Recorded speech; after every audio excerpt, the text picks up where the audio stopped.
a lot of people see my stuff and go, oh man, that's so 80s. And like, there's a part of it that it kind of kills me because you're missing the point. Because like, let me be like, look, I know that I got kicked. I know that I look like I got kicked out of like LA Guns in, 30 years ago, but I am not under any circumstances interested in reliving the 80s. I'm very pleased to have John Sully Sullivan as my guest on this week's episode of Life with Strings Attached. John Sullivan, better known as Sully, is the founder of Sully Guitars, a brand known for blending innovation with the spirit of 80s hot rod guitar culture. Sully's journey began with a childhood fascination with guitars, sparked by modifying his first instrument using a kitchen junk drawer nail. From modifying guitars for friends to crafting custom builds, he turned his passion into a full-time career in 2014. Sully Guitars have since graced the stages from bedrooms to Coachella, embodying the creativity and drive of the kid who started it all. I thoroughly enjoyed my conversation with John Sullivan. I hope that you do as much as I did.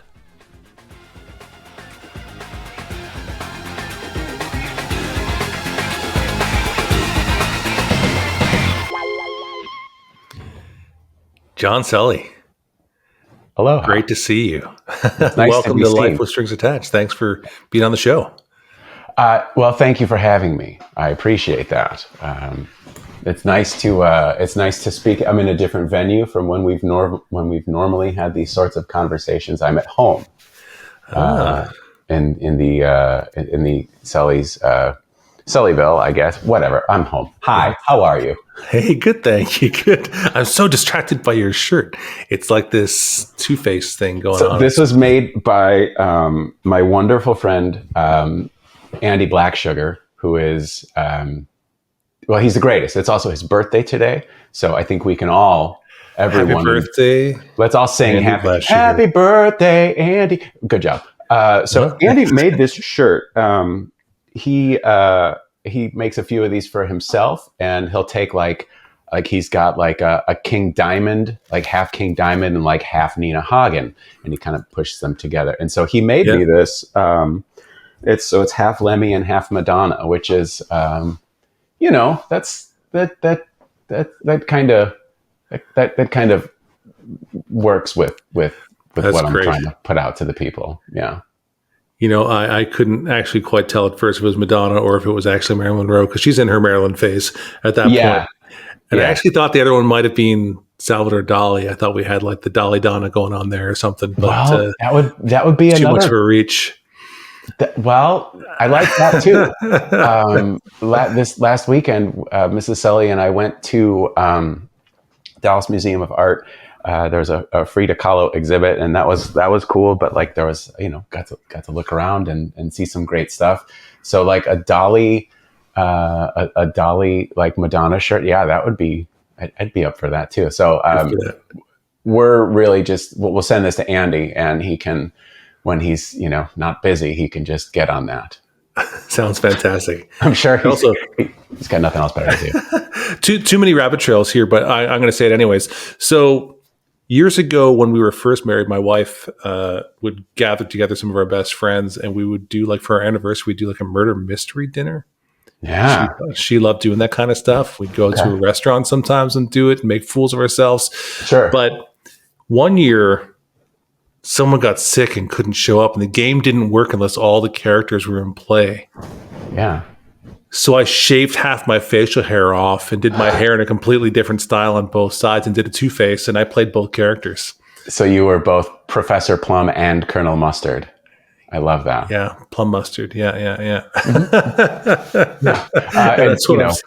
for what it's worth, Clue is my favorite movie, so I like this. Oh, very good, very good. Look, I got problems. Yeah. For those who are just listening and wondering what the hell we're talking about, Sully is wearing a shirt, which is basically two shirts kind of cut together with a very rock and roll kind of joint. Because they're not trying to merge the heads together or anything. They're two different sizes, and it looks great. I love it. So if you're really curious, head over to YouTube and where you can actually see Sully's wonderful shirt. And I think we can both agree that you and I are really just best enjoyed audio and video, right? I mean, no. Well, you are. Okay. No. I told Zach before we started that I'm going to do my best to keep caffeinated Sully like tamped down, and I've lost that battle. So I would I'm be going to do very my disappointed best if that happened. It's your wonderful energy that has me so excited about talking with you. Because you make a room fucking sparkle, Sully. Well, I appreciate that. And I love that about you. You bring a great energy to it, and it's obvious in your work as well. And so I think that, honestly, I think the future of Sully Guitars is a higher production with you going around the world and just meeting people like the Queen of England, because you're a great brand ambassador, and you are every bit of the of that hard rock and metal that's built into all of your instruments. I think you're authentic culture, and so people should know you. Oh, I appreciate that. It would be fun to be a figurehead. I have a lot. I'd probably bleed a lot less that way. Would you miss the sawdust? No, I wouldn't. No, I wouldn't. I don't know. And what's funny is we'll take a real hard, serious turn over the past year and a half too. There's, I think turning 50 kind of makes you kind of look at well, what's the rest of this looking like? Because, I've always said that, I do come from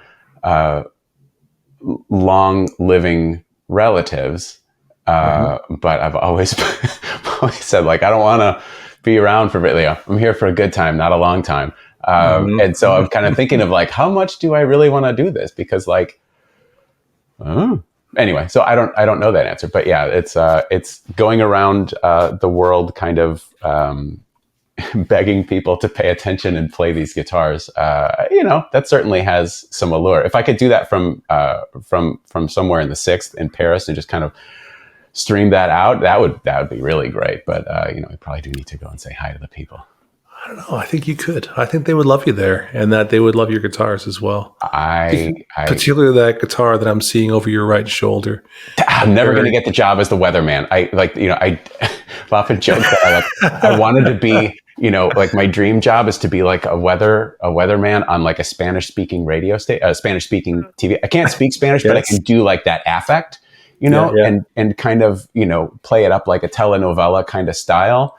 And, hace frío, mi amor. And, kind of have the wind kind of blowing my hair back. And, yes. But, if you're going to be doing the weather, you've got to be able to gesture to things properly on camera. And I can never, I rarely get this right. So sorry, what were we saying about this one? I think they'll like it in France, Sully. That's what I mean. So they're really attracted to the vintage guitar. They're really attracted to the relic instruments and such. When we're on tour, the Boutique Guitar Showcase, I always know this guitar is going to go over well in France. This guitar is going to go over well in this market, and that guitar would get attention. That's a fun one. That's part of your plan. I've made countless worse choices in life. That one I kind of made out of spite of internet commenters. Oh. And this is a derailment, but No, tell me. Okay, so this is what I like to call the "fuck you" relic, it's a sullied finish, as we like to call it, because remember, kids, to sully is to ruin. So you can see, it's got a little bit of there we go. It's got figured maple top. It's got some flame in there. Yeah. Oh yeah. I'm a monster. So I was making a few of these. This is a few years ago. And my supplier of maple tops that are thick enough for carved tops, I get a really good deal on them. So much that if you, they often do buy one, get a second set at a discount. And it's all not super flamey, and it would just be kind of, we're not going to give you pictures. We're just, you want something between 1A and 3A. We're just going to send you stuff. And so I would, one of the things that we all as guitar builders hate is I can't finish this because I'm missing a screw. Or things like that. So I like to have as many things on hand as I possibly can. So I just would get a bunch of these tops, glue them up, and they just sit and sit until I need them. And they're priced in a manner that it's just way easier for me to have these than to go out to my local place and just buy some maple and, cut all that on. So anyway, so I was making a few of these, and I like to post pictures of them on the internet to try and get people interested. And there were two 71 trellis that had, some figure. They looked nice, and like, well, both of these are going to be like, one got a graphic finish and the other one was painted gold. And somebody got really angry on the internet. Imagine that. And we're like, oh, I can't believe you would paint over that. Rah, rah, rah, rah, rah, rah, rah. And then I'm like, well, and also, like, I will say one thing, like, these are not like 5A super clean tops. There's mineral streaks. There's like, the flame isn't necessarily even, like this one in particular, like there was a decent pattern over here, but it kind of fades out here. We take this, and I'm just going to give you a little bit here, but fuck you, I'm painting it black. And so it is, I made this guitar. And it turns out that it's, super fun, and I like things that are fun. So it works out, and I kept It's great. one. I hope you're bringing it to the NAMM show or something very much like it, because it's super cool. Well, no spoilers. Okay. No spoilers. No spoilers of what I'm bringing to NAMM. Yeah. Okay. All right. I'm not bringing that one because, like, it's mine, and I don't want to sell. But like, whatever, we'll see. I'm bringing a selection of what we do, and I think that I know that as long as this goes to plan and they all get finished the way that I want them to, they're going to be a lot of fun. Okay, I got to tell you, there is nothing more tempting to somebody than the guitar maker's personal guitar that they refuse to sell. The I can't have that guitar is a highly desirable guitar. So actually, all of the guitars are that are in this room are guitars that people can't have. So we've got this 71 Charla, which is my personal one.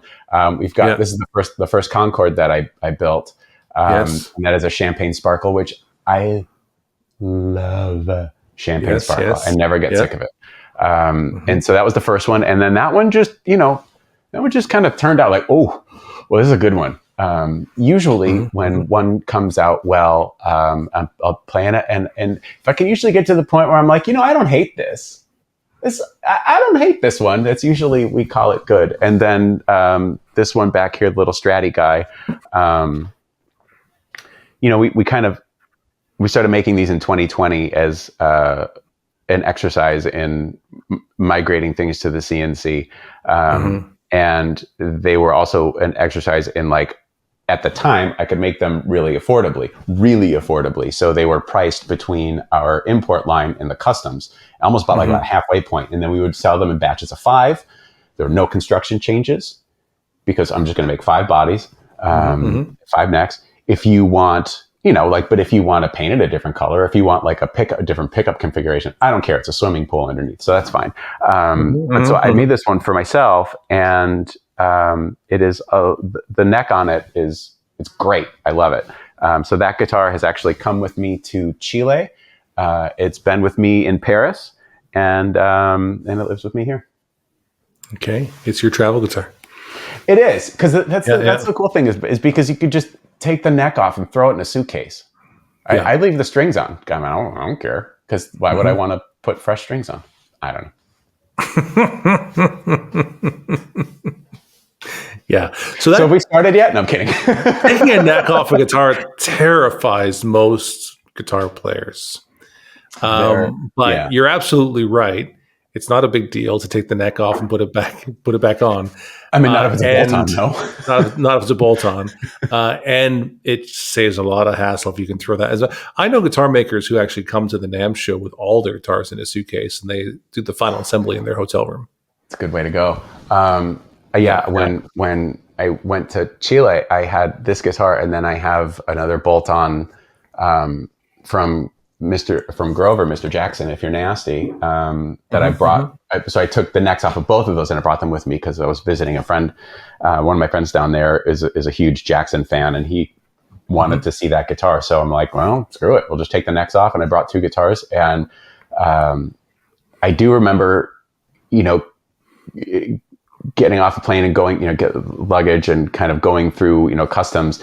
And, there's a red tag on the handle. I'm like, I'm going to put this one there. I'm like, oh, okay. And I'm like, but these are my personal things, and they're not like fine Corinthian leather or whatever, So it's, and they're like, do you have anything to declare? I'm like, no, these are my personal items. And they're kind of like, and I'm like, This is great on an audio podcast. But and so we went through.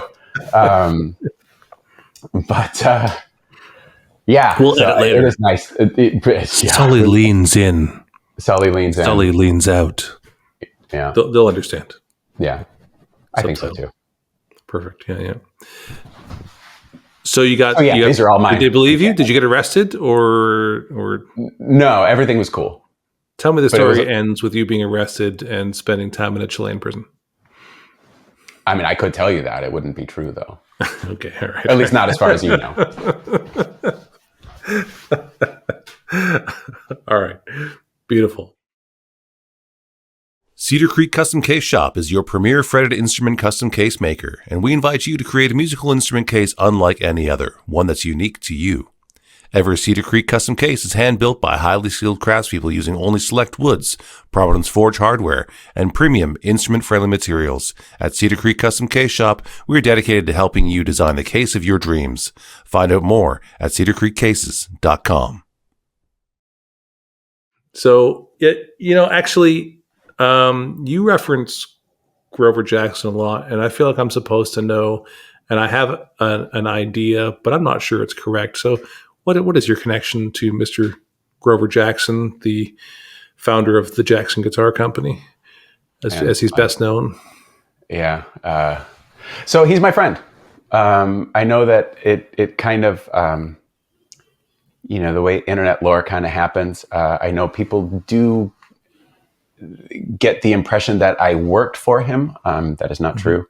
Or that I worked for Jackson at that time. I'm like, girl, I was 14. So no, I did not. It was, I was introduced to him through a mutual friend in, via the phone, in maybe 2012 or thereabout. Because, Grover does a lot of OEM work for people, and he's always done that. And he was going to do a project with a friend of mine. And he's like, well, if you want to have, some guitars built, Grover's a guy to do it if you want to kind of expand things. And so we had this conversation, and I was in no way whatsoever ready to kind of, do that sort of thing. But we talked for about an hour and a half. And, growing up, when I did listening to the music that I did, I had posters of all of my favorite guitar players on my walls. And, I also had a picture of Grover on my walls, not because I'm a stalker or anything, but, there was a Jackson Charvel ad. And it was the headline was, "We don't pay them, they just play them." And the whole point was like, send us a picture of you playing your Jackson Charvel guitar, and we might put it in an ad. But then there was also, and I could be confusing these two ads, but I don't think so. But also, it's fine. And there was a picture of Grover holding one of the necks, and they were talking about their compound radius, and there's all this geometry and all this stuff, and I'm like, so that's Grover Jackson, that's really cool. But yeah, I had all kinds of Jackson Charvel ads all over my walls as a kid, and just like with music and all that, you find out, you listen to what your parents listen to as you're driving around, because that's the way it goes, and then you find your thing. And those were very much my things. I look at an 83 Rhodes like somebody might look at a 59 Les Paul. Give me the Rhodes any day of the week, or give me the Les Paul so I can like sell it immediately, and then get a rad Rhodes, and then go live the rest of my life somewhere with my Rhodes. And so anyway, so we had this conversation, and then Grover launched GJ2 Guitars, which was in 2012 again, I want to say, and they were on display at the Dallas Guitar Show. Mr. J was not there, but his partner in the business at the time was, and lovely guy. Had a lovely time chatting with John Gold and seeing all of these guitars.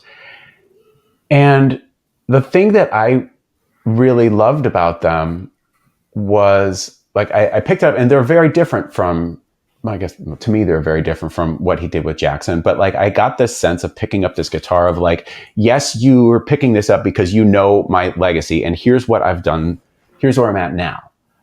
And they were fantastic. And, I've been out of the guitar buying public for a very long time, or the guitar buying demographic for a very long time.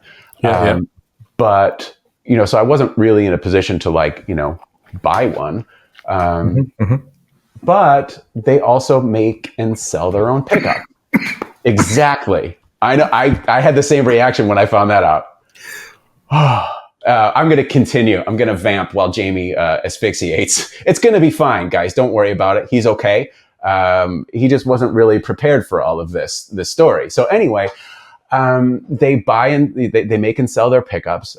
Grover is a big fan of keeping as much in-house as possible. He's an alarming shade of crimson right now, but I think Jamie's going to be okay. He'll be back with us in just a second. And so they said, well, my thought was, well, okay, so I'm not going to necessarily buy the guitars right now, but I can buy those pickups, and I can install those pickups in Sully Guitars. And that would be a nice way to differentiate what I'm doing from what many of the other companies are doing. Because, I think that's something that when you decide that you're going to dip your toe into this industry, you got to figure out what you do that differentiates yourself. So I could get these pickups. And so that's what I did. And then, so that kind of built a relationship. And as I had a few friends that were having some OEM, or were interested in getting OEM work done by Grover. And so I would kind of, email and introduction and that sort of thing. And one time, I'm copied in on all these responses. This is one time when reply all actually leads to something good in an email. So I'm seeing what the minimums are and what the costs break down to be. And I thought, well, fuck, I could do that. That's not that doesn't seem all that bad, especially if I have a couple of dealers that maybe they want to get 2 or 3. And then I'm like, oh, okay. So then that will pay for it plus a little bit more. So maybe we can have some extras. And so, by this time, this was 2016. And so then we decide that we're going to make, I decide if I'm going to have this kind of take advantage of this opportunity and have Grover produce some wood or some guitars at his shop, that it should really be our flagship model, which is that guy right there, the 71 Trello. And so, then we're kind of talking about that, and, I get the courage to ask if so we can schedule this process. Is it possible? And feel free to tell me, no, it's not a problem. But is it possible that when we're putting this in the build queue, if I can come out and be a part of this? And, there's this, and I'm expecting him to go, we got so many other things going on at the same time. We can't really make it work. But, and then there's always that the joke of, the sign in the auto repair shop that the repair is $200 and it's $500 if you watch and $1,000 if you help. And so I'm like, it's totally fine to tell me no. And he's like, oh yeah, that's fine. And that kind of, that was like, oh geez. And, we're kind of continuing to talk over time. And he's like, well, don't get a hotel. If you want, you can, you can maybe stay on my couch or something. I'm like, okay. And anyway, so I went out and we made the first 2 test guitars because, you gotta, I learned that in doing this with him, it was reaffirming of some of the things that I naturally felt. Specifically, like, you got to make a handful of this instrument before you know what you have. I'm a big fan of, like, when I designed this guitar, this model in 2009, I let it breathe for about 4 years until I actually made the first one. And, I had a day job at the time. And so I would just kind of, just kind of come back to it. And I'm very much a refine as you go person. I'm not a very well thought out, bullet point, super organized guy. Just make the thing and refine as you go. So the first 5, 6 of those that I made, it was like, well, let's maybe move the bridge pickup and let's maybe kind of, what's our control layout going to be? And where do I want that? Because all of those things really matter to me. And so we got to make the test guitar. We made 2, or parts for 2. One survived, and it was great. It was just great. And so we've really just been friends kind of since. And before he moved back to Tennessee, when his shop was still in Southern California, you talk about people, taking NAMM guitars in suitcases. He was kind enough to let me ship all my stuff to his shop. And then I would land in LA a few days, on Monday of NAMM week. And then I would drive down to his shop, and then whatever guitars that I needed to finish, I could finish at his shop. And it was I was always very happy to be there. It was just a really great environment. It was kind of my home away from home. I am definitely overdue for a visit with him now that he's geographically closer to me. But he's been the super gracious, the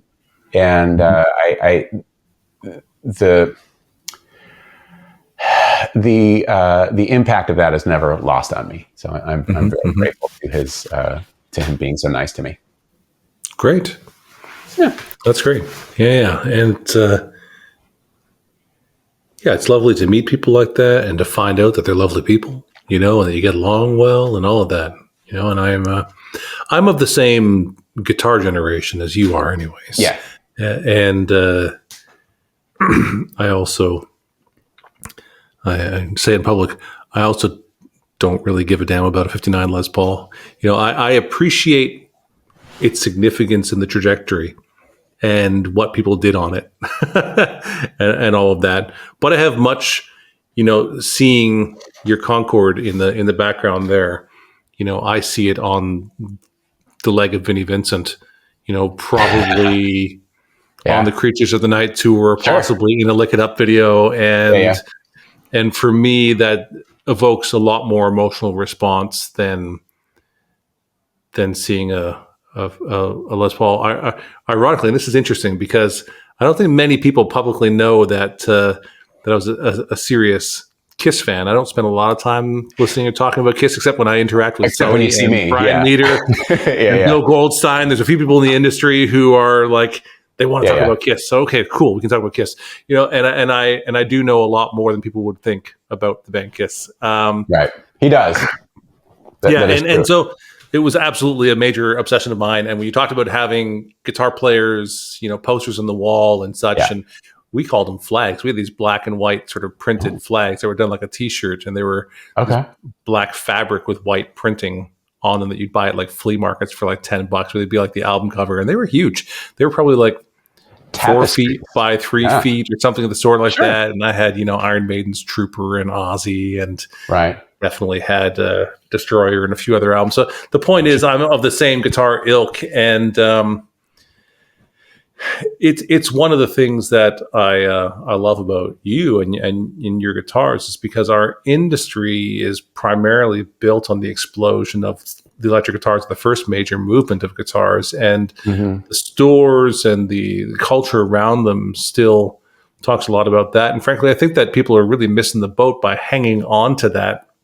Yep. And not recognizing that the guy who's in his 50s now, or 40s or 50s, and he's buying a Porsche, and he's got expendable income, and who is really driving parts of the guitar market, was much more inspired by Eddie Van Halen and a Warren DeMartini, possibly, than he was by Jimmy Page and Jimi Hendrix. Sure. And that they're really missing the boat, because there's a strange sort of time that happened when what we now call vintage guitars were just old guitars. No one cared about them. Right. Fender and Gibson famously almost went out of business in the early 1980s. Gibson was sold for $5 million, I think, to Henry and his friends in 1985. Gibson was offered for $100,000 to go along with one of the other brands that Lyon & Healy bought. I forget which brand it is at the time, but Lyon & Healy bought one of the brands. They're like, you could, we'll give you Fender also for $100,000. Yeah, right. That sounds insane now, but they could not give them away in the early 80s. Nope. Nobody wanted to play them. They all wanted a Charvel, a Kramer, a Jackson. Shortly later came ESP, Ibanez, and those brands. And people were putting collars and Floyd Rose, and they were throwing in humbuckers and guitars that didn't come with them in the first place. They were shaving down their necks. They were putting in jumbo frets on these guitars that didn't have them. And all these vintage guys are pulling out their hair, if any of them are listening to this podcast, because like, oh my God, you killed the value of these guitars. But they were maybe they made them playable. Yeah, they were trying to make new music. They were trying to do things the guitars wouldn't do. Eddie Van Halen's Frankenstein was because he had ideas and there was no guitar to execute the ideas on at the time in 1977 or 78 or whatever it was that he made his Frankenstein, and I know some historian of Van Halen is going to I'm not that guy. So going to put in the comments here that Jamie, that guitar was made in whatever year. Feel free to put it in the comments, folks. I don't know what year it was, but 79. I heard it on an album in the late 70s. Or something in 78. And there was so much great music that was made during that period that was not taken seriously. And because it's the second major movement, there's not as much talked about it. I remember, I think it was 1987 or 88 that before the Grammys put in a hard rock heavy metal category. Mm-hmm. And Metallica was up for And Justice for All, I think. Yeah. And that year was like Appetite for Destruction, Def Leppard's Hysteria, Metallica's And Justice for All. And who won? Jethro Tull. You remember. And we were all slapped our foreheads and went, what the fuck? What? Yeah. Not that Jethro Tull hasn't done anything good, but they were completely missing the boat. Okay, we got a category. Thank you. Right. We still don't get it, but thank you. Right. And so to go, one thing that I a lot of people see my stuff and go, oh man, that's so 80s. And like, there's a part of it that it kind of kills me because you're missing the point. Because like, let me be look, I know that I got kicked. I know that I look like I got kicked out of like LA Guns in 30 years ago, but I am not under any circumstances interested in reliving the 80s. I don't go see Steel Panther. I like, it's like, I'm not like, that's just not what I'm interested in doing. What I responded to, and when I look at the guitars of those times, and I know a lot of these guitars get all kind of grouped together because there was, BC Rich, and there was Jackson Charvel, there was Kramer and ESP and Ibanez and all that stuff. Jackson was first. And, I understand that like then Kramer came and like those guitars, I'm not a Kramer historian. Those guitars weren't made here. Those guitars were made by ESP. Those were bolt-on parts guitars that were maybe assembled here, but I think they were not. I know maybe for a certain part, whatever, who cares? Nobody cares about what I think as far as that goes. And then you have like ESP and Ibanez, and like those guys were copying that. And Ibanez, obviously, they kind of carved their own niche with Steve Vai, who left Jackson, for the Gem, and that was its own thing. And sure, that's a further refinement of a super Strat. But like it was like the Jackson stuff that really, really, really hit me. But what I like about that particular era is that there was a lot of, for better or for worse, innovation happening. Everybody was trying something new. And, certain things stayed and most things didn't. Designs were different. And, I think that's cool. But when I think what I'm trying to communicate with what I do is I want to grant you a little bit of permission. I want you to pick these things up and have them feel like your favorite jeans in two senses. One, like, oh, your favorite jeans, they fit you just right, but they also make you feel like a little extra. They also kind of like, oh, yep, got my good jeans on. Having a good hair day. All of those things. You feel a little better. You feel a little extra. And I want what I do to give you that permission to be just a little extra. And, a lot of people will see like, a lot of people will maybe see what I do and go, oh man, that's cool. And I'm like, well, you should buy it, please. I'm trying to live indoors, for God's sakes. But, a lot of people are like, oh man, that's really cool. But like, they don't necessarily, it's not like, man, oh, that guitar looks really dope, but I'm going to go buy this black Strat. I'm like, okay. Or, oh man, I could never pull off a pink guitar. Dude, of course you can. Of course you can. You just have to decide that you're going to play a pink guitar.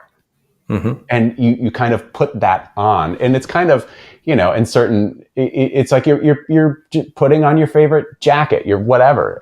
You get a really fast, zippy car because it makes you feel a certain way. And I'm trying to give people permission to just be a little extra. Just like, be a nice person, but just like you maybe just kick it up a notcho, so to speak.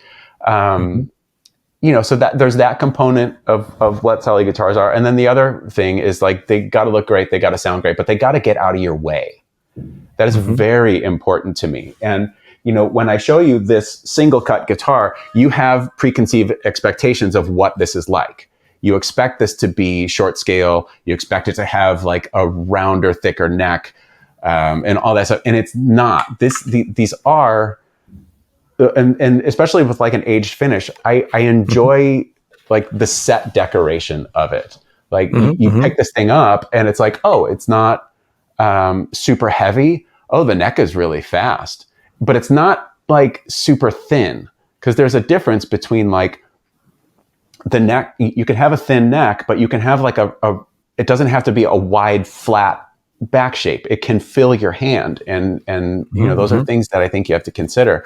And, I do to varying degrees over time that I've been building these. And so like, yeah, this looks like a, somewhat traditional kind of thing, but it's not. It's like, you can go really fast with this. You don't have to. You can just play power chords and just beat the hell out of this guitar, and whatever you want to do that makes you just feel like the best version of you as an artist. That's what I'm trying to get out to the people. So, thanks everybody. I love it. And that was heartfelt and authentic. Well, thank you. I still think you're a part of the 80s culture and the 90s, early 90s, and I love it. And I see it as a good thing. We're all a part of the culture and economies that we represent. And I don't think you should I don't know. Why do you deny that? Why do you not want that to be true? Because I don't see that you can make a case that it's not true, to be honest. But I would like to hear you say it again. Sure. Sorry, I'm not trying to insult you, Sully. Again, you know like it. No. There are a lot. Like, go ahead. I mean, not that you're trying to reenact that time period. I get that you know that it's not meant so that you just play a certain style of music or anything of the sort. You know, as a matter of fact, I mean, the most iconic guitars in history were absolutely not intended for the music that we even think of them with. Sure. The Les Paul was absolutely not intended for any song you can think of.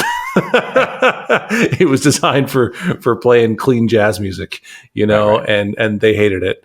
You know, and Leo Fender famously did not want to hear Jimi Hendrix, you know, but that's what the artist did with it later on. And so I can embrace that, but I still think that when I look at a Les Paul, I see that there's a heritage of the burden of being from the lineage of Cremona.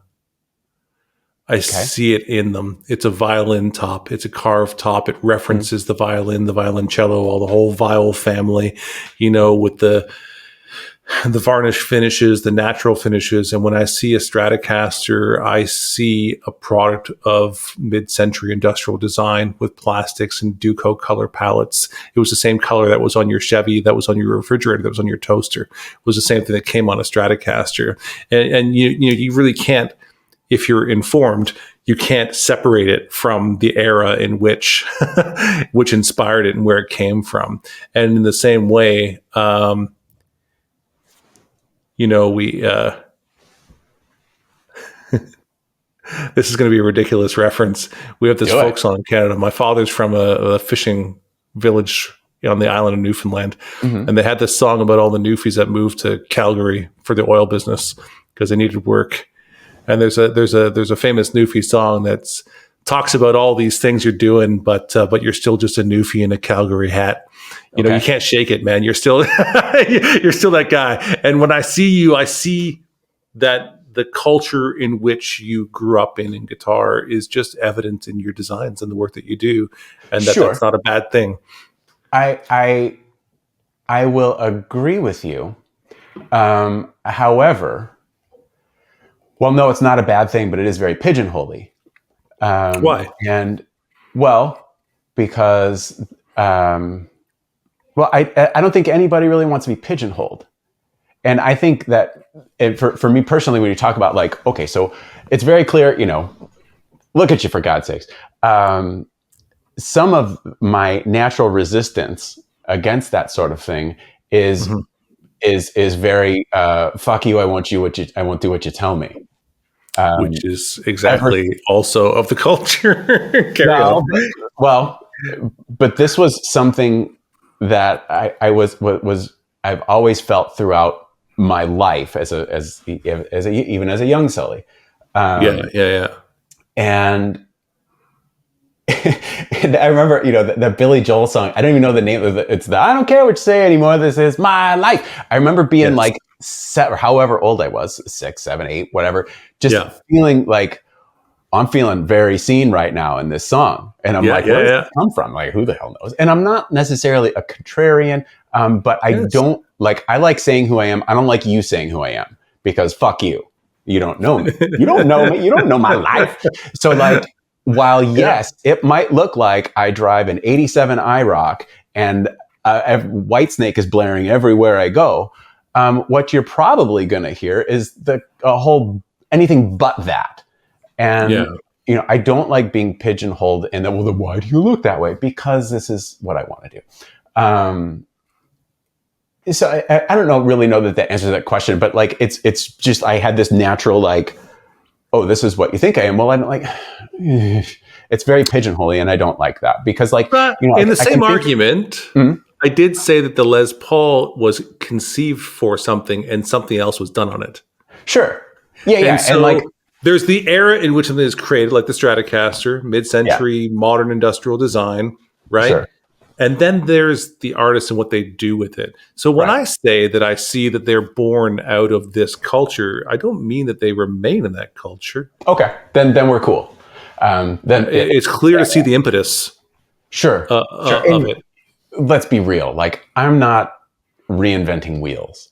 I'm not designing something that no one has ever seen before. These are all things that yes, they have a foundation that you may be familiar with, and I like to add my whatever I'm going to do to it, for better or for worse. But I when we were in Santiago, there's a guy, really great player down there. I think his name was Tito Velez, and he's like a bossa nova artist. And we've got this video of him playing bossa nova on a red sparkle Raven, and I fucking love that, because the thing is with these things is, like, yes, they look a certain way, but you can play bossa nova on this and it sounds fine. And I like the fact that you can do a lot of things with these things. And yes, their visual foundations are what they are. Because, I come from rock stars. I miss them, like real ones. And, I probably because I always wanted to be one. And, most of my life was dedicated to becoming one. And we bring some of that to it, right? Like, we bring our own narrative along to whatever we see. So when you see an original, like a Gibson Flying V, tell me what you think. What's the first thing you think? Who do you think of with a Flying V? It's hard for me to. Who do I think of when I see a Gibson Flying V? Yeah, I don't know. Probably KK Downing. Okay, me too. I think of Judas Priest. I also think of the Scorpions with that black and white sort of. Michael Schenker. Jesus. Michael Schenker. Yeah, the two goes right away. But if I asked someone who was into blues, they would probably tell me Albert King. Yeah. Right? Same silhouette, same instrument. Yeah.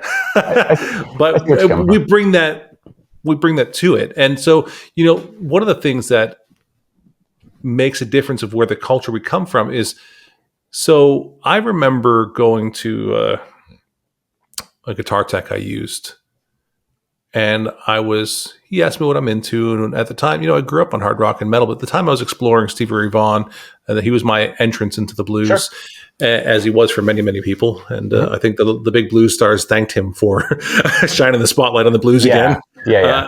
And so anyways, my guitar tech said, "Oh man, he's just the white Hendrix." And I went, "What?" But for him, he heard Stevie Ray and his reference was Hendrix and went, "Oh, that guy's copping Hendrix licks." For me, when I heard Jimi Hendrix, whom I had heard, all I heard was thin and sloppy tone with shitty sounding guitar, out of tune, out of time. Now, again, people are going to want to string me up on for saying such a thing. Well, I can. You're absolutely right, because my experience, when I think of a Les Paul, I'm thinking of Randy Rhoads. And I'm not thinking of Jimmy Page. But remember, these guys stood on the shoulders of the generation who came before them, and they refined and they improved. And you can take a line and go from Jimi Hendrix to Stevie Ray Vaughan and call him the second coming if you want to, even though there's lots of other influences built in there. And I think he's very much uniquely on his own. But you can also take a line and further refine Stevie Ray Vaughan and call it John Mayer.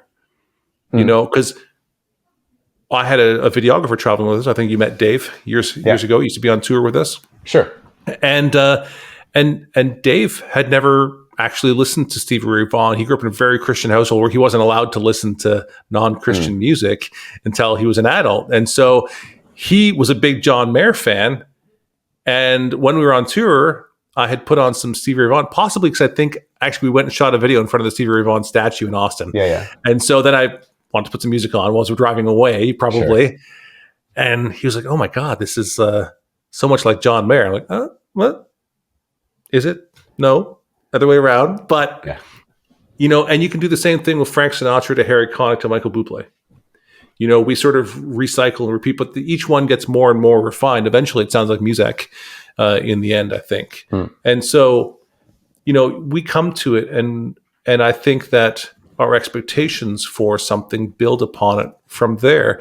And so let me bring this back to your guitars for a second. Sure. So the spirit of innovation and refinement, like you made a side comment, like maybe they played better, once they put in the jumbo frets and put on a different trem or whatever it happened to be, because you're right. People were, like Eddie Van Halen, was trying to, go somewhere else that the instruments wouldn't go at the time. There is a spirit of innovation in that time period, which which the people who grew up in that period, it's like the space race. Our eyes are always on the future and always getting better and always refining and always trying to make it. And that's also where your Sewers and Andersons and PRSs and such came from, is refining that first major movement.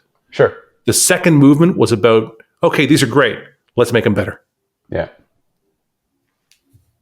And I don't disagree with you. I do think that, certain aspects of those guitars and what I'm doing, they just get pigeonholed. Like, especially if you put a Floyd on anything, like, oh my God, a fucking Floyd. I'm like, oh God, what would you rather have? What would you rather have? This works. I'm sorry that you don't understand how to make a Floyd float and have the tremby level. 10 minutes, man. All you gotta do is learn. And, I'm doing that right now with Evertunes. And, what kind of got me about them, naturally I'm resistant because, I think if it's not my idea, it sucks. People would ask, oh, do you do Evertunes? And, I would just be like, well, how out of tune are you constantly that's a problem? And then I, stopped being a terrible person in that regard. And I saw one and I'm like, okay, well, number one, they look good to me. That I like things that look nice. So that's helpful. And then it was kind of always on the radar of like, we'll probably do one, but as I always say, deposits make things happen.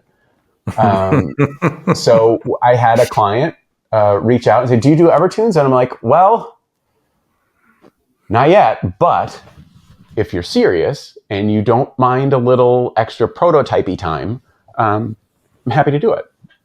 And so, I made like a test guitar along with it. And like, I just finished this guitar yesterday. And so it's got an Evertune. And much like with the Floyd, there's like, you got to learn how to set the thing up and how to use it. So like the Evertune, I'm still in that, like, is this, that right? So I'm in the socializing a cat to somebody new stage with it. But like, yeah, I think they're cool. I think that, and then people are like, oh, we're just going to take out so much material. Oh God, just stop. You're going to plug this into like a high gain amp through a bunch of pedals anyway. So settle down. Sorry. What about the sustain? Do all you play, like you only play whole notes? Is that all you do? You just play whole notes? No, I didn't think so. Sustain. Turn your amp up. Anyway, hi. That'd be great. I'm a big fan of whole notes, actually. Sure. Well, I like hearing the whole note. Well, that's fine. That's fine. But the last NAMM show, there was a friend of mine who had an artist who's an amazing artist, demoing, playing this fusion stuff in the band, and there were a lot of notes going on, Yeah. And that's great. But I leaned into my friend's ear and said, "How much for a whole note?" Right. And he said, "Like, give me a break every once in a while. Just you need to. Yeah. I need to breathe for a second. Then you can impress me with how fast you are again. It's fine. But let me every once in a while." Palate cleanser, little something in between, Well, dynamics are important. Things have to flow. Oh, is that what they call it? Yes, dynamics. Sure. Between the fire and the ice, you got to have the lukewarm water sometimes. Oh, Jesus. That's from Spinal Tap, dude. Don't give me credit for that.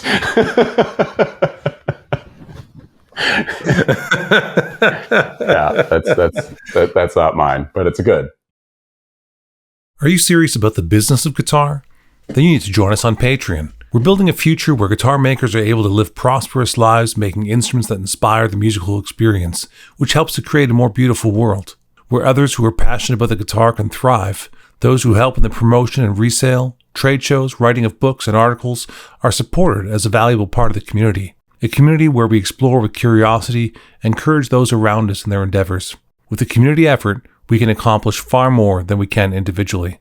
So let's be serious about your guitar business and join us on Patreon at patreon.com/business of guitar. That's patreon.com/business of guitar.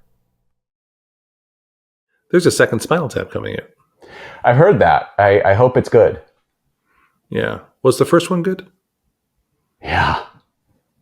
Yeah. Okay. Absolutely. Have you not seen it, or is this part of a test? Well, how do we define good? Because Spinal Tap is kind of one of those movies where it's so awful it's good. Oh no. You just think it's just good? Well, what I enjoy about it is the fact that it's practically a documentary, and like for any band that tours and does all of those things. Yes.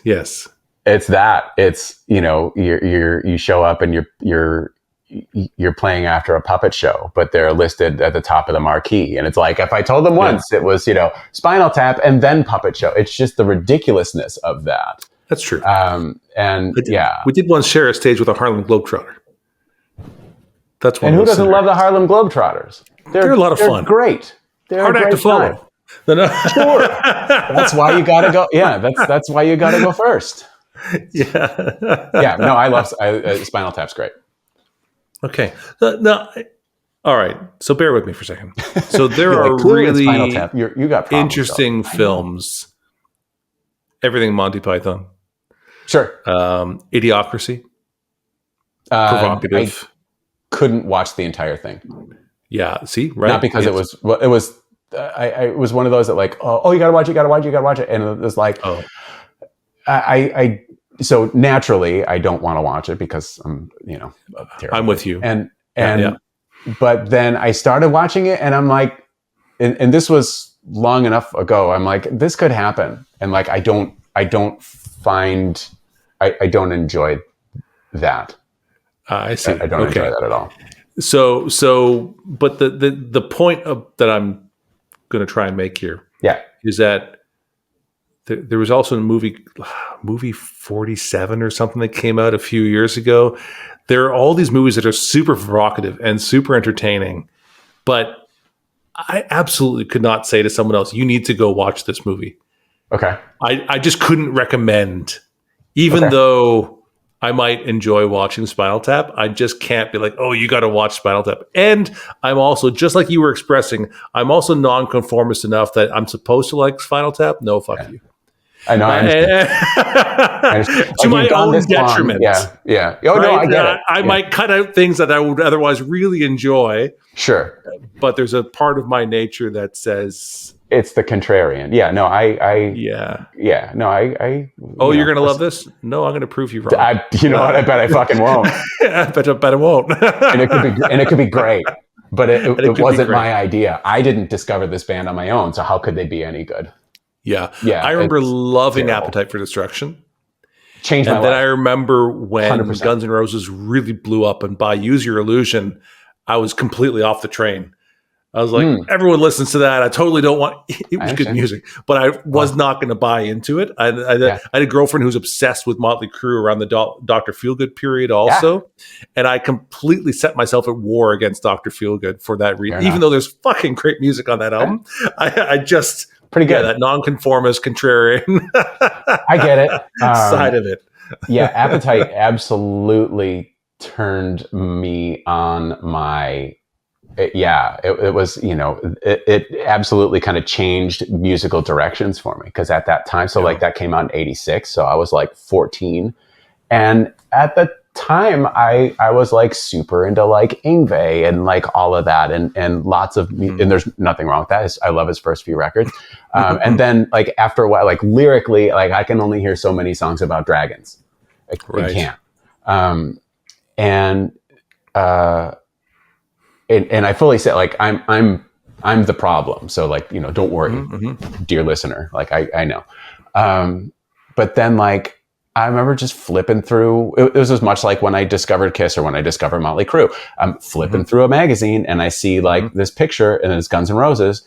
And yes, I understand that they were the next iteration of Aerosmith, who was the next iteration of the Rolling Stones and that sort of thing. But these guys looked dangerous. And there's a lot of that sort of thing that appeals to me. Like when I first saw Motley Crue, I'm flipping. I'm in 7th grade study hall, flipping through Circus Magazine, and there's a BC Rich ad, and there are 3 people who I think look very cool. There's Blackie Lawless from Wasp, and he's all Blackie Lawless, and then there's Lita Ford, who's all Lita Ford, and then there's Nikki Sixx holding this Warlock bass, which I'm gonna show you something. So just for funsies, talking about being a product of our influences, right?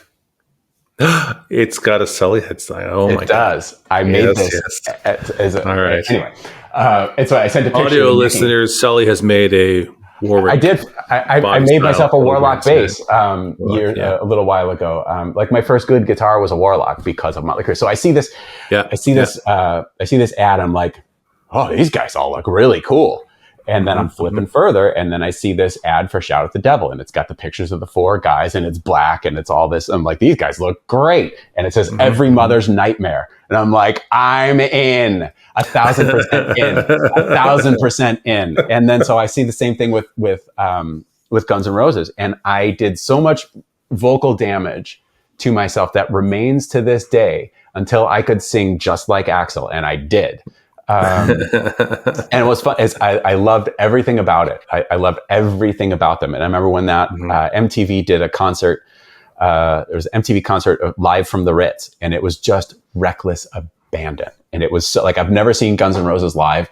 That was the time that I wanted to see them. And I have a really insane Axl Rose story when I was living in Hollywood that a friend of ours was going to come over to the studio apartment we were kind of crashing at. She was at the Rainbow, and she was going to come by, and we don't have a phone, or the buzzer beeps, and I go to, hit the buzzer, and there's this entrance to get in that we don't normally use. I'm like kind of looking down the hall this way. And so I see her come up from this stairwell entrance, and I see this guy with her. It looks really familiar. But like when you see somebody famous and like I know you, but I don't know you in this standing in front of me he goes to shake my hand, and I see the purple cross with the tattoo with like the appetite cover. I'm like, oh my God. And so I'm like, hi. And so my friend Chris was at the Rainbow. Axl maybe was interested in getting to know her a little bit more. And she was like, well, I'm going to my friend's house. You can come with me. So it was him and maybe a handler. They brought a case of Budweiser. I stayed for a couple hours. Nicest guy in the world. And I remember when it was me and my singer were in this apartment, and I said, nobody is going to fucking believe us. Nobody, 1,000% absolutely happened. But anyway, so that's fantastic. Loved Guns N' Roses, and it was the thing. It was the danger, and like people talk about Nirvana killing hair metal bullshit. It was Guns N' Roses, because they were the ones that made that change. Because like right around that time, soon after, the new thing comes out, and all of the album companies go to sign that, and it was Guns N' Roses. That album was huge, and then all of a sudden. Everybody's trying to sign that. And then you have other bands come out, like Alice in Chains, and like Jane's Addiction was another band that scared the shit out of me, but I just loved them. And because they were kind of arty, and they were dangerous, and they were all junkies, and they were all like, what does this have to do with building guitars, Jamie? Nothing. So let's change the subject. No, this is Life with Strings Attached. It's not a guitar podcast. Fair enough. It's a guitar podcast that exists because of the guitar, but not about the guitar. Yes. Agreed. I just finished an interview with the guy whose design company designed the American Country Music Award. Oh. He's not a guitar maker at all. Yeah. And it's a completely different conversation than what I just had. A few minutes ago. Maybe he's got a good Axl Rose story, though. Maybe. I would be surprised to find that out, but it's possible, and that is a great Axl Rose story, man. So I got to ask you a question here in this era, and with what you just said, where does Skid Row fit into that for you? I like Skid Row. I liked them. So like the first record came out. This was one of those like, oh my God, I'm just the worst. Where like, because I didn't kind of discover them and like a friend kind of tried to hit me to them, I was kind of like a little resistant. But we saw them open for Bon Jovi on that first tour. And man, they were good. And Sebastian's voice was amazing. And Scotty and Snake were so good. And Rachel looked cool. And, all of a sudden we've got like this guy with a nose ring going from his nose to his ear. And like, well, what's that all about? Like, that's kind of nuts. I liked Skid Row. And then the time between that first and second record, like when I moved to Hollywood and didn't really have the capability to hear everything all the time. But like when Monkey Business came out, like the scene was kind of already started to change right around that. And although that Slave to the Grind album was huge, but it already kind of started to change, and I didn't really know what my place with all of that was. But I like Monkey, like that is a great, like, if you got a fast car and you've got an open highway, and I'm like, and then you're like, yeah, that's great. It's great. I was fortunate enough over the last few years to get somewhat acquainted with Scotty Hill. It was a super nice dude, and made him a guitar, and that was really nice of him to indulge me. So yeah, Scotty's great. So they're all super nice dudes. Well, you sort of alluded to it a second ago, and that's exactly it. I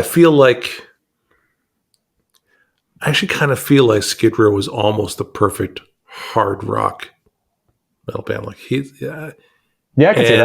All the archetypes were there, but they hit right as the curtain closed, and really, like as you mentioned, that album came out. It was huge, but it was kind of ending at that point, and it debuted in like number 1 or something. It charted. No hard rock metal album ever had at that point in time. They were on tour with Bon Jovi, just like you talked about. Sebastian Bach tells the story of saying, "Oh my God, the album's out and it charted number 1," and Bon Jovi was like, "Fuck off, it did not." Like because no one had done that, and Bon Jovi was huge. Historically, we would say that Bon Jovi should have done that, not Skid Row, is what you would think today. Yeah, that's not how it works. I think they were kind of smart for that time, because like they also got like a lot heavier with that second record, and they were touring with Pantera, who then were really kind of taking off right around that time as things were shifting. Things were also getting heavier. Yes, as we returned to the dark side. Yeah, that's what happened. We rejected it.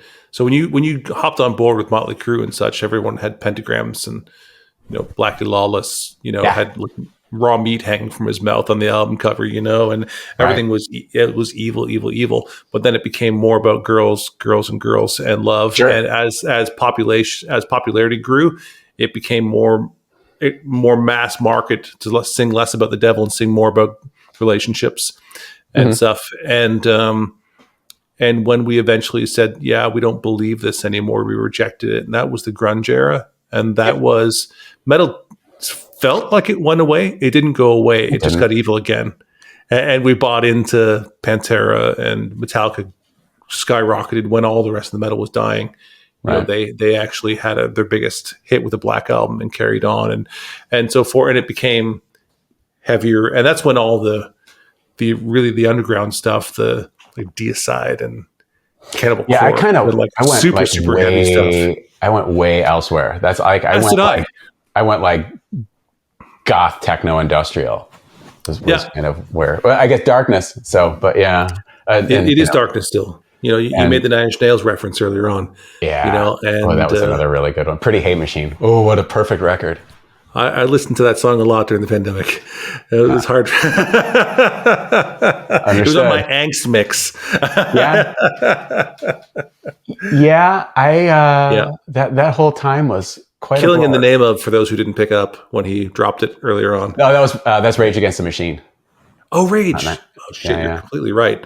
It was I know. Rage.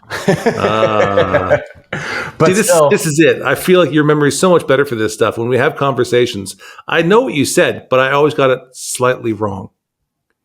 it's okay. You're just singing along with the radio. Maybe you just don't know all the words. It doesn't I do it all bother the me. time. No, why should Yeah, but I notice it all the time. Like I'm like, oh, I know exactly what he said. I have memories in that you drop it, I say this, you're like, no, other thing. Ah, fuck, right. Yeah. Oh, well, I hope I don't like Your memory is so much better than you. mine. Well, I like it. I want to improve. I'm not bothered by being corrected. I like to be right, and I know when I'm not. Did you ever see that movie Midnight in Paris, the Woody Allen movie? I have not seen it. No. Okay, well, it's kind of a fun little movie, even Woody Allen being who he is. But there's a character in there, and he's labeled the pedantic one, and I have a natural desire at times to just correct because I have to be right. I have to show that I'm worth something. But I really fight against that. So like if, somebody's like, oh yeah, that's that Poison song. Well, it's a Kiss song, but I don't care if I don't need to correct you. It's fine. But I guess I did. Whatever. I'm a hot mess. So that's okay. It's like a conversation in my house, man. Don't worry about it. With my wife and my kids. I didn't grow up that way, but my wife, my kids, we're all constantly refining and improving. Some people think we're arguing. We're really not arguing. We're just kind of like, we all want to actually get it right. And so we're okay with going through the process of of discussing it in the moment, It's growth, people. That's what you're experiencing here. Yeah. It's amazing how many people just want to avoid any level of conflict and therefore remain in ignorance. I think that people in general, I'm going to go out on a limb. People in general don't like conflict. We like the path of least resistance. And I am certainly in that category with a lot of things. And, somebody once told me like, oh, you just crave harmony and you want things to be cool. And I want to just have I want to have my peace, but I will bloody the person that disturbs it, which is kind of it's kind of like my shirt. We've got Lemmy and Madonna. So, yeah. Well, they were both shit disturbers. Why do you think it's that? No, I totally agree. They were, but it's you've got pretty and maybe not so pretty. Well, wait, no, we've got pretty and maybe not so pretty. It all depends on how you feel about it. I'm sure it all depends. All depends on your perspective, I guess. Yes, I'm sure someone thought Lemmy was pretty. I'm sure he's a lovely guy. I met him. I said, when he was always at the Rainbow, you could see him playing poker. Nice guy, good dude. That's great. Well,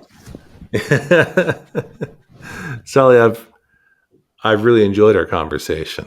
Well, I'm glad to hear that. Is there something that today that you were hoping that I would have brought up if I were a better interviewer that I might have asked you that? Oh, that's the question. Like, if I were a better interviewer, what would I have asked you? Like, well, you didn't ask me how I keep my hair so shiny, but that's okay. I did notice, though. Don't think it's because I didn't notice. It's easy to say that now. You know what? No, I didn't really have any. I didn't know what we were going to talk about. I was going to, in preparation for this, I actually did prepare people. I'm sorry. I did actually, this is me preparing for or at least thinking, I'm thinking about doing this. And I'm like, oh, what are we going to want to talk about? Are we going to talk about like how this all started? Where do I think we're going? I have no idea. And then I'm like, well, just whatever we talk about, do your best to not sound like a crazy person, which I have failed miserably. But this is where we are. So no, I don't think, I didn't really know what we were going to talk about. I thought it would be probably entertaining for the tens of people that support me. And I guess that's really all that matters in the end. Well, I always enjoy my conversations with you. I also do not prepare for these. Every once in a while I prepare. Actually, you know what? Yeah. The most, I don't even think of these as interviews, by the way. I think of them as conversations. It's just conversational style. And, if you and I have spent not a huge amount of time, but we've had many interactions Sure. over the years. And so I didn't feel like we were going to have any problem talking. I didn't need to prepare, but every once in a while, like I say, a few years back, I interviewed a robot, and I normally don't feel stress at all about doing an interview, but interviewing a robot for me was like, oh, I really prepped for that. I really prepped for that. What kind of questions do you ask a robot? Exactly. Right. And so, I scripted that one for the first time ever in my life. And, I mean, every once in a while I'm interviewing someone who is, extremely well educated, somebody who's like a brilliant mathematician or neuroscientist or something that's out of my wheelhouse of everyday conversation, but I know we're going to have great and interesting conversation, and it typically goes well. I prepare just a little bit for that. Sure. But mostly I prefer to have unscripted conversations. And so you did great. I enjoyed talking with you. Thanks. Well, that's good. Thank you. I appreciate that. It was completely different, I think, than any conversation we've had on Life with Strings Attached. I really appreciate it. For better or for worse. Yeah. So we're doing the analytics. People really only listen to the first 3 minutes of this one. I don't know what happened. All the other ones, all the way through. Oh, this guy. So, before we wrap this up, we're going to head over, and Sully and I are going to discuss things a little bit for, 3 to 5 minutes on the business of guitar. If you're in the guitar business, you can head over to patreon.com/the business of guitar. That's patreon.com/the business of guitar. If you would like to hear some thoughts of Sully, he has an interesting business model. Actually, I don't know that I know anyone else who quite does things like Sully for his business. And if you want to know more about that, head over there. Sully, thanks for being on Life with Strings Attached. I really appreciate it. And pleasure. Until next time. Ciao for now. Thank you for watching and listening. You can find more episodes wherever you listen to your podcasts. And a special thanks to those who support us on Patreon. It's your support that enables us to do this work.